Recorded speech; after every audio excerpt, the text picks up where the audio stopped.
विद्यार्थियों, नमस्ते। बच्चों, आज हम कक्षा 12th अनिवार्य हिंदी में भक्तिन नामक पाठ का 8वां भाग पढ़ेंगे, जो कि लेखिका महादेवी वर्मा द्वारा रचित संस्मरणात्मक रेखा चित्र है। बच्चों, हम पढ़ चुके हैं कि किस प्रकार से भक्तिन लेखिका के साथ हमेशा साहे की तरह रहती थी, हर कार्य में उनका हाथ बटाना चाहती थी। एक बार लेखिका ने सभी नौकरों को वेतन लेते वक्त हस्ताक्षर करने की बात कही और कहा कि कोई भी अब अंगूठा नहीं लगाएगा। तो सभी को अब पढ़ने की ज़रूरत पड़ गई थी, लेकिन भक्तिन पढ़ना लिखना नहीं चाहती थी। इसलिए वह सबसे कहती फिरती है कि हमारी मालकिन रात दिन किताबों में लगी रहती हैं, कि हम भी अगर पढ़ने लग गए तो हमारी घर गृहस्थी, उनकी घर गृहस्थी को कौन संभालेगा। अब बच्चों आगे देखते हैं। पढ़ाने वाले और पढ़ने वाले दोनों पर इस तर्क का ऐसा प्रभाव पड़ा, यानी कि वो जो तर्क देती है, शास्त्रार्थ करती है, वो भी बहुत ही सटीक होता है।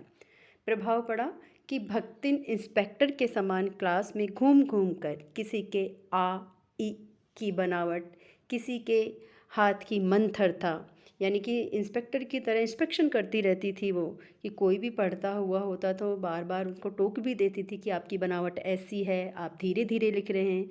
किसी की बुद्धि की मंदता पर टीका टिप्पणी करने का अधिकार, किसी से कहती तुम्हारी बुद्धि सही नहीं चल रही है, बुद्धि काम नहीं करती, क्या बुद्धि मंद है, कम है, उसे तो अंगूठा निशानी देकर वेतन लेना नहीं होता था और उसको पढ़ने लिखने की इसलिए ज़रूरत नहीं होती। वो कहा करती थी कि मुझे कौन सा वेतन लेना होता है जो मैं हस्ताक्षर करूँगी।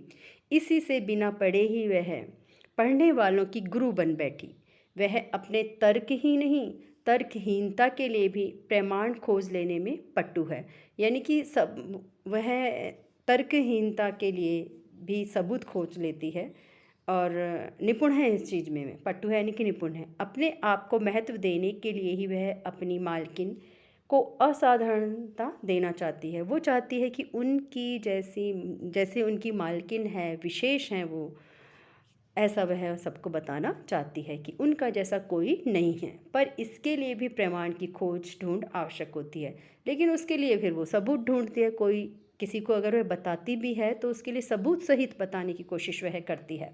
तब एक बार मैं उत्तर पुस्तकों और चित्रों को लेकर व्यस्त थी, तब भक्तिन सबसे कहती घूमी, वो बिचरऊ तो रात दिन काम में झुकी रहती है और तुम पचे घूमती रहती हो। कि वो बेचारी यानी कि मालकिन तो रात दिन काम में लगी रहती है और तुम लोग ऐसे ही घूमते फिरते हो। चलो तनिक हाथ बटाए लें कि हम उनका काम में हाथ बटा दें। सब जानते थे, लेकिन सबको पता था कि जो काम लेखिका का है, पढ़ने लिखने का, ऐसे कामों में हाथ नहीं बटाया जा सकता। उन्होंने अपनी असमर्थता प्रकट कर भक्तिन से पिंड छुड़वाया, अर्थात पीछा छुड़वा लिया। बस इसी प्रमाण के आधार पर उसकी सब अतिशयोक्तियाँ अमर बेल सी फैलने लगी। अब वह हर बात को बड़ा चढ़ाकर कहने लगी। उसकी मालकिन जैसा कोई काम जानता ही नहीं, यानी कि उसके पास एक सबूत मिल गया कि देखो, मैंने जिस काम को कहा था वो काम तो कोई जानता ही नहीं है, मेरी मालकिन ही कर सकती हैं।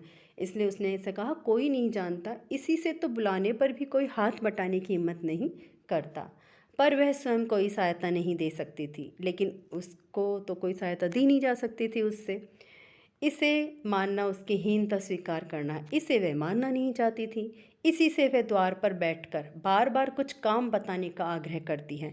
लेखिका जिस कमरे में अपना कार्य करती थी, साहित्यिक कार्य करती थी, तो वह उस कमरे के बाहर बैठ जाती थी और बार बार पूछती थी कि कोई ज़रूरत है तो मुझे काम बताना।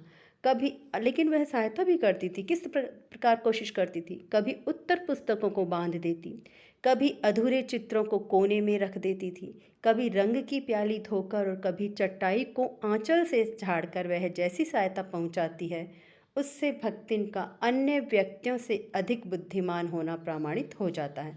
बच्चों, ये प्रश्न भी है कि भक्तिन का अन्य व्यक्तियों से अधिक बुद्धिमान होना प्रमाणित हो जाता है, इस कथन का आशय स्पष्ट कीजिए। तो बुद्धिमान इसलिए प्रमाणित होता है कि वह डायरेक्ट प्रत्यक्ष रूप से लेखिका को हाथ नहीं बटा सकती थी ऐसे कामों में, तो वह इनडायरेक्ट अप्रत्यक्ष रूप से तो छोटे छोटे काम करके उनकी सहायता कर ही देती है। वह जानती है कि जब दूसरे मेरा हाथ बटाने की कल्पना तक नहीं कर सकते, तब वह सहायता की इच्छा को क्रियात्मक रूप देती है। इसी से मेरी किसी पुस्तक के प्रकाशित होने पर उसके मुख पर प्रसन्नता की आभा वैसे ही उद्भाषित हो उठती है जैसे स्विच दबाने से बल्ब में छिपा आलोक। और जैसे ही लेखिका की पुस्तक सामने आती है, प्रकाशित होती है, तो उसके मुख पर भी एक आलोक आ जाता है प्रसन्नता का। क्यों आ जाता है? क्योंकि उसे लगता है कि कहीं ना कहीं मैंने भी लेखिका के इस साहित्यिक कार्य में सहायता की है।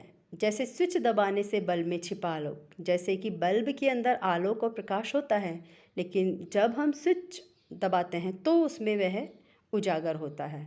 वह सूने में बार बार, सुनसान यानी कि बार बार छूकर किताब को आंखों के निकट ले जाकर और सब और घुमा फिरा कर मानो अपनी सहायता का अंश खोजती है कि मैंने इसमें क्या सहायता की। और उसकी दृष्टि में व्यक्त आत्मघोष कहता है, उसकी आत्मा कहती है, अंतरात्मा कहती है कि उसे निराश नहीं होना पड़ता। वह स्वाभाविक भी है। किसी चित्र को पूरा करने में व्यस्त मैं जब बार बार कहने पर भी भोजन के लिए नहीं उठती, तब वह कभी दही का शरबत लेकर आती, कभी तुलसी की चाय वहीं देकर भूख का कष्ट नहीं सहने देती थी। दिन भर के कार्यभार से छुट्टी पाकर जब मैं कोई लेख समाप्त करने का या भाव को छंदबद्ध करने बैठती हूँ, तब छात्रावास की रोशनी बुझ चुकती है। छंदबद्ध करना अर्थात बच्चों पद्य लिखना या कविता लिखना। गद्य छंद रहित कवि लेख होता है तो पद्य छंदबद्ध रचना होती है। तब छात्रावास की रोशनी बुझ चुकती है। छात्रावास में जिसमें बहुत सारी लड़कियां, दूर दूर से आई हुई लड़कियां रहती थी, लेखिका उस छात्रावास की वार्डन थी, संभालती थी उसको। सारी छात्रावास की लड़कियां भी सो चुकी होती हैं। मेरी हिरनी सोना तख्त के पैताने पर बैठकर पागुर करना बंद कर देती है। लेखिका ने बहुत सारे जानवर पाल रखे थे, जिसमें से हिरनी सोना भी थी। हिरनी जिसका नाम सोना, पागुर यानी कि जुगाली करना बंद कर देती है। कुत्ता बसंत छोटी मच्छिया पर पंजों में मुख रखकर आंख मूंद लेता है।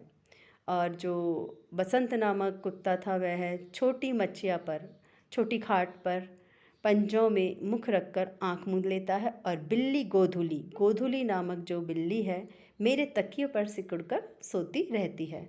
पर मुझे रात की निस्तब्धता में अकेली न छोड़ने के विचार से कोने में दरी के आसन पर बैठकर बिजली के चकाचौंध से आंखें मिचमिचाती हुई भक्तिन। सब सो चुके होते हैं, चाहे वह पशु पक्षी हों, चाहे छात्रावास की लड़कियां हों, लेकिन लेखिका अपने कार्य में तल्लीन रहती हैं, तो भक्तिन भी उनको अकेली ना छोड़कर वहीं पर बैठी रहती है और प्रशांत भाव से जागरण करती है। वह ऊँघती भी नहीं है, यानी कि उसमें बिल्कुल भी आलस भी नहीं आता, क्योंकि मेरे सिर उठाते ही, जैसे ही लेखिका सिर ऊपर करती हैं काम करते करते, उसकी धुंधली दृष्टि मेरी आंखों का अनुसरण करने लगती है।